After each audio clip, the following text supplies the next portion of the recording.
Happy New Year! Time for a 2023 financial recap. I like to keep things transparent on this channel, so every year I put the personal in personal finance and share about our income, investments, debt, major expenses, and goals. Ultimately, the goal of doing these recaps is twofold. One, I want to show that you can trust me. My wife Bailey and I are following everything that I talk about in these videos. Not just talking the talk, but walking the talk. Or walking the walk. You get what I'm saying. Two, I want to encourage the discussion of money. Because money is such a taboo subject, and I wish it didn't have to be. I think a lot of people don't like to talk about money because they feel like it's a reflection of their worth as a human being somehow, which is absolutely not the case. So if this video can help encourage the discussion of money, or even just encourage someone to just change how they manage their finances, boom, goal accomplished. So let's jump in. First up, we're going to talk investments. We followed the baby steps, so we've paid off all consumer debt and built a fully funded emergency fund. Baby step 4 is putting 15% of income into tax advantage retirement accounts. And that's exactly what we're doing, which is pretty boring, to be honest. We don't put any money into single stocks or crypto or precious metals, at least not yet. We just invest in our Roth 401ks and our Roth IRAs. That way we invest money that's already been taxed. And when we retire, we can pull that money out tax-free, including the growth. Plus, 401ks and IRAs are a great way to invest in a balanced way. There's far less volatility, so we're not worried if a single company or even a whole industry drops massively in the stock market. The other companies and other industries kind of help balance it out. Total Bailey's 401k increased by $15,183.71 in 2023. That's including her contributions, the employer contributions, and the change in the market. And that's significant because there was a 21.6% return last year. My total 401k growth is $19,151.14 in 2023. That's also including contributions and growth, with a 20.2% return for the year. Bailey also has a side job where she gets paid a 1099 income, so we just take 15% of that and put that in a Roth IRA. Thanks to those contributions and the growth, the Roth IRA increased by $1,982.72 with a 7.3% return, which clearly means that I need to reevaluate what funds that money is invested in. I also have a 401k from my last job, which I haven't rolled over into anything. So no contributions, but there was growth, and actually a pretty decent amount of growth with $10,439.05. And that's also a 20.9% return. So the total investment increase, including contributions and market change, is $46,756.62. That puts our combined investments at about $122,000,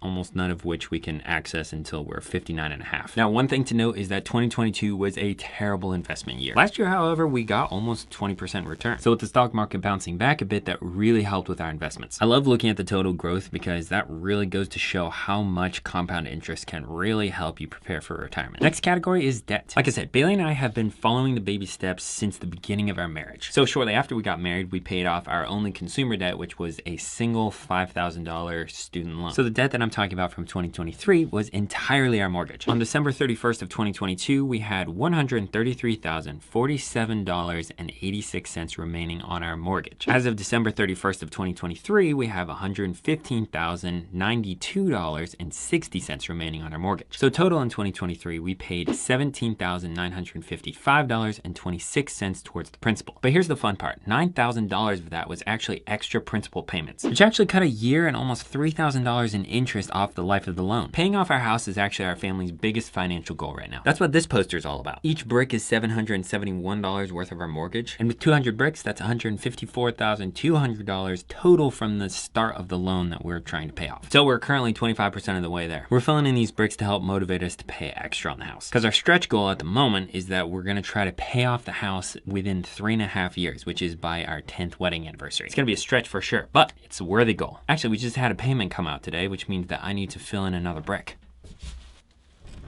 Voila. Next up is large expenses. In the past, I've talked about large house expenses like replacing the roof, replacing some plumbing, replacing the furnace, but we slow down quite a bit on those kinds of expenses. In terms of the house, we've really only put about $1,500 into some built-ins. And part of the reason why it was so low is because Bailey's dad so graciously built them for us. The man can build anything, and my, do they look good. Shout out to Vern. Other than that, we recently decided that house-wise, we're pretty much just gonna put all of our extra money towards the principal. But that's more so a development from the second half of the year. We did have some large purchases and expenses in the first half. First of which was purchasing a truck. I made a video about the whole truck buying process, and we abided by everything that I talk about here on the channel. We paid for the truck totally in cash, about $18,000. It's pretty much what we were saving for all of 2022. And we did get it used because we're not about to pay 70 grand for a new truck at this point in our lives, as much as I would love to. And it was good timing too, because less than a week after we brought the truck home, Bailey's car of 193,000 miles decided to kick the bucket and kick it pretty hard. RIP 2011 Mitsubishi Outlander Sport. We also bought a used camper for about $9,500 cash. Now we did sell another trailer to help pay for it, but ultimately we decided to buy a camper because of how much we love camping and how much cheaper vacations can be if you're doing it with a camper instead of staying in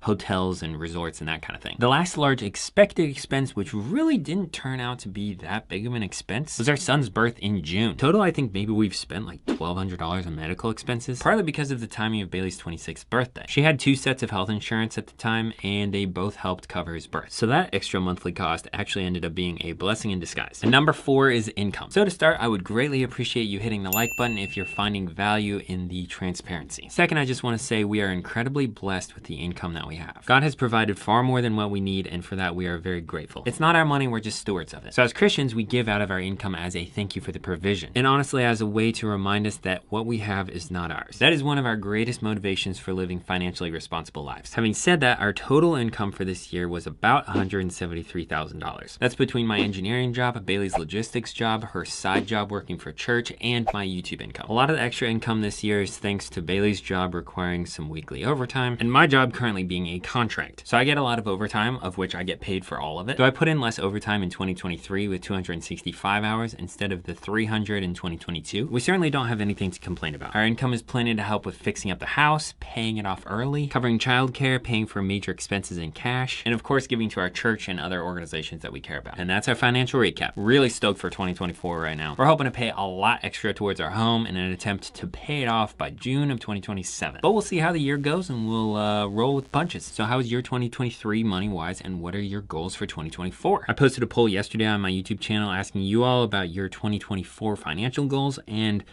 2 of you are just trying to pay for your chocolate milk addiction in cash, which I totally get. That's a great goal. Otherwise, looks like a lot of you are just trying to pay off debt and save for large expenses. So keep it up. If you need any help, you know where to come. Thanks for sticking with me in 2023. Can't wait for some of the new content that I have planned for the new year. Subscribe here and watch this video next.